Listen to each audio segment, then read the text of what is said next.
सोचिए जरा, एकदम शांत सी सुबह है, हाथ में है चाय का प्याला।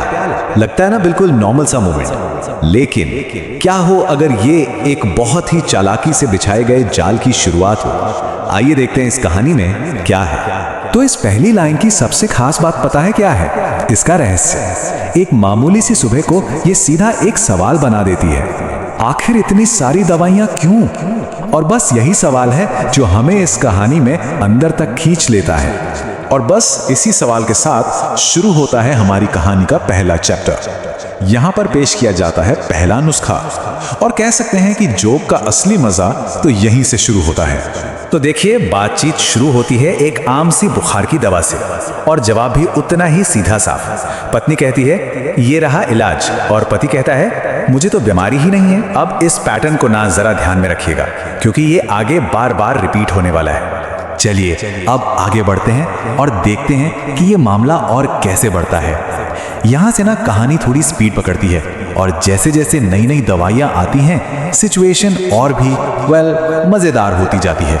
देखा, पत्नी ने बिल्कुल टाइम नहीं लगाया, फौरन एक दूसरी तकलीफ पर आ गई। इससे उसकी जिद साफ दिखती है, और एक मजेदार रिदम सा बन जाता है। एक नुस्खा, एक इनकार, फिर एक नुस्खा, फिर एक इनकार, और बस ये सिलसिला चलता रहता है। पति के जो ये एकदम सीधे साधे जवाब है ना, उनसे उसकी बढ़ती हुई कंफ्यूजन साफ झलकती है, और यही चीज इस जोक को और भी बेहतर बना देती है।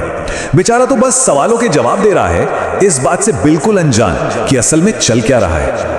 और ये आई आखिरी कोशिश, कॉम्बी फ्लेम।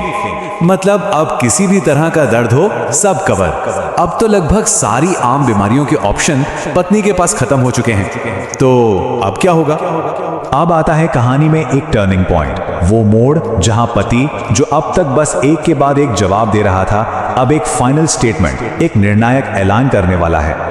तो पति क्या जवाब देता है? जरा सोचिए तो, इतनी अजीब सी पूछताछ के बाद कोई क्या ही कहेगा। ये सस्पेंस का एक छोटा सा मोमेंट है जो हमें पंच लाइन के लिए तैयार कर रहा है। और ये रहा जवाब, अरे कमाल करती हो, मैं एकदम ठीक हूँ, तंदुरुस्त हूँ। यही है वो अनजाने में बिछाया गया जाल जिसमें पति अब फंस चुका है। उसने खुद ही अपनी परफेक्ट हेल्थ का सर्टिफिकेट दे दिया है। तो अब हम पहुंच गए हैं कहानी के फाइनल एक्ट में, सबसे मजेदार हिस्से में। यहाँ पर इस पूरी मेडिकल जांच के पीछे का असली मकसद, असली मोटिव सामने आने वाला है। तो इस सब का असली मतलब क्या था? पंच लाइन से जस्ट पहले ये सवाल हमें एक बार फिर सोचने पर मजबूर करता है। आखिर ये पूरा डायग्नोसिस तो कंप्लीट हो गया, लेकिन किस लिए? और ये रहा इसका जवाब। तो फटाफट उठो, मुझे शॉपिंग पे जाना है। मतलब पूरी की पूरी बातचीत बस एक क्लेवर तरीका था ये कंफर्म करने का कि पति शॉपिंग पर जाने के लिए बिल्कुल फिट एंड फाइन है। ये दवाइयों का नहीं, ये तो शॉपिंग का नुस्खा था। तो आखिर में एक सवाल रह जाता है, कभी कभी सबसे सीधी बात कहने का रास्ता सबसे घुमावदार क्यों होता है? ये मजाक हमें थोड़ा सोचने पर मजबूर करता है ना, कि इंसानी रिश्तों में हम अपनी बात मनवाने के लिए या कहने के लिए कैसे कैसे घुमावदार रास्ते अपनाते हैं। शायद इसीलिए कहते हैं कि सबसे सीधी बात कहने का रास्ता ही अक्सर सबसे लंबा होता है।